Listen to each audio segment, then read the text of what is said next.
All right. So we are going to be streaming tonight, depending on when you're watching this video. Got a lot of requests on this, by the way, but I've been busy as all hell. Finally getting around to it. Today we'll be streaming starting at 10:30 p.m. Central. That is 11:30 Eastern, 8:30 West Coast, and 9:30 Mountain. We will be streaming Ghost of Tsushima. I will be streaming all night long. So I will see you there. Hopefully you guys can come hang out. Live gameplay. Should be fun. So I've been asked by everybody. We did talked about it a little bit on the stream, but I wanted to do an isolated video discussing Nick Cannon, some of his comments. A lot of people asked me about. I'm gonna kind of give you my thoughts. Try to give you a little bit of a different perspective, but it's certainly interesting. The bizarre thing about what happened was, well, let me backtrack before they get there.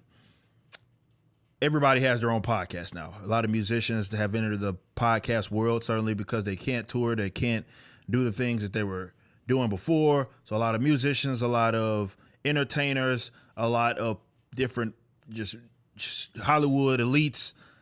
Everybody has their own podcast nowadays, so you're going to get a lot more insight as far as what it is these guys believe in. If you thought you had it with Twitter and social media, which has kind of pulled the mask off these guys, now they get to ramble, and that's sort of what we've seen out of Nick Cannon going forward. Not saying this is necessarily anything new, not even saying his position is new, but you kind of get where I'm coming from. But in this, for those that don't know, he had some interesting things to say about Jewish folk, and that's what got him in trouble. Which is, this is the thing that got me. I'm not sitting here saying that Viacom, CBS shouldn't have fired him or they didn't have the right to fire him. I'm not one of the council culture guys that goes out there calling for people's job. I don't really know a lot of people that did. Well, let me say that. Of course, there were people that was calling for his job. I think it was more so to point towards, hey, if someone else said this, you'd be all over them. Now we demand that you be consistent on it. And this is what I've told you guys about cancel culture. And it's going to start crossing over to people who generally would, you think, be on the side of these types, these mainstream leftist types.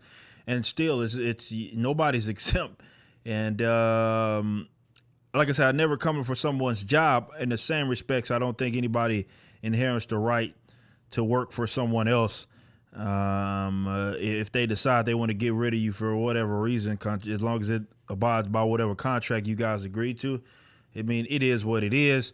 But me personally, I would never actively go demand that someone be fired because he said something I don't like. So I want to get that out of the way. But the thing that I really want to highlight that was odd out of all of this is not necessarily that he got fired. But I was looking at like the articles that were coming up. You kind of can't see, it's kind of cut off at the beginning, so I apologize for that. But a lot of the articles that were coming out say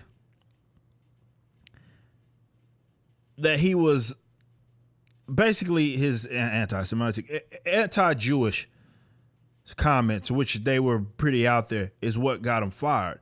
The bizarre thing that I thought about this as I saw these articles come out, and because, you know, Viacom, they did put out a statement, and I'm not going to pretend like I know everything that entails. I believe it's Wild 'N Out shows owned by Viacom CBS, and Nick Cannon, that came out and was like, I need that show. Are they going to give it to him? Who knows? But Viacom did come out, and they specifically were mentioning the, let me see if we can get like one of these articles that actually highlight it. So he is going to remain on Fox show, which the Masked Singer, so he'll still be there after apologizing. But CBS went ahead and cut Viacom. CBS went ahead and cut ties with him. But they had said, they had brought up like the, you know, again, the anti-Jewish stuff. The thing about this though that was odd is that nobody seemed to point to the fact of what he said about white folk during that interview. And I'm not going to show it or anything, But he says some racist folk things about white folk regarding them being able, they're just incompatible, not incompatible, let's say they're incapable, excuse me, wrong term, incapable of like having compassion because of their lack of melanin in their skin, calling them basically savages, evil, and so forth. He had some very interesting things to say about white folk, which was absolutely, by literal definition, racist.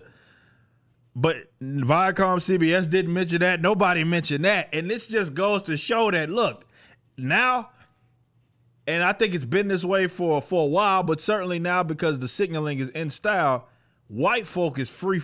It's free ball game, right?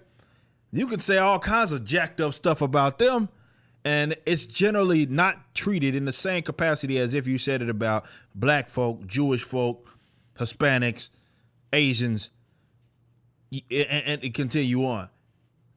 I just thought that was a little weird.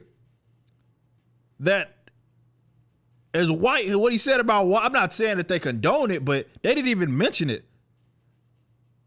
So it's like, hey, man, the white folk stuff that you said, which was really bad, that's fine. We're okay with that. But you got at them Jewish folk, and we can't have that. Just thought that was a little weird. Free ball game on white folk. And it's not nothing that started today. This is something that's been the case for a little bit, that definitely publicly white folks are, you can say a lot of things that are generally deemed as racist. And if the shoe was on the other foot, it would be, I mean, they be coming at you. They be coming at you for it. Now it's like, yeah, that's fine. They're white people. You can say that about them. You can't say that about black folk, Jewish folk, and anything else. And I think this absolutely proves it, because a lot of the discussion isn't about that. Of course, I'm not excusing anything regarding what he said. All I'm saying is that they're not mentioning what he said about white people. And I'm not even saying it's the cape for white people. I'm just using this as an option to point out the inconsistency. If you watch that interview and you hear what he said about white folks, it's pretty jacked up. I've heard, the same, though I've heard worse. And it's one of those things where it's just more loud, definitely now, because everybody's signaling, and it's like, oh, it's okay to talk about them, but these other groups, these marginalized groups, you can't talk about.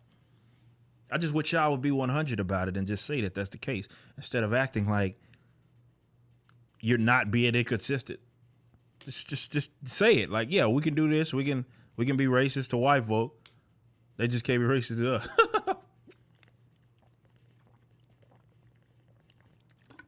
Hydration is key, guys. And I'm going to end this is not sponsored by Aquafina by any means, but hydration is very key. Aquafina, you can call at me if you would like to sponsor me. Probably not leftist enough for you guys, but I'm just, the door's open. Just give me a holler, because I am drinking your stuff on stream. And I feel like I'm owed compensation. Nah, I'm just joking. But yeah, Fox said that it was fine, all of what he said about white folks and the Jewish folk. Fox was like, we're not going to fire you over that. So as the cancel culture thing kind of ramps up, I am going to be keeping my eyes on Fox to see if they end up letting go of people. And I don't care what position that they're in, actors, directors, producers, people in the corporate office, whatever, that end up getting some things said or maybe uncovered, let's say. And I'm interested to see. If they would maintain that consistency and allow people to keep their jobs in the event they say some really foul things about other races and individuals.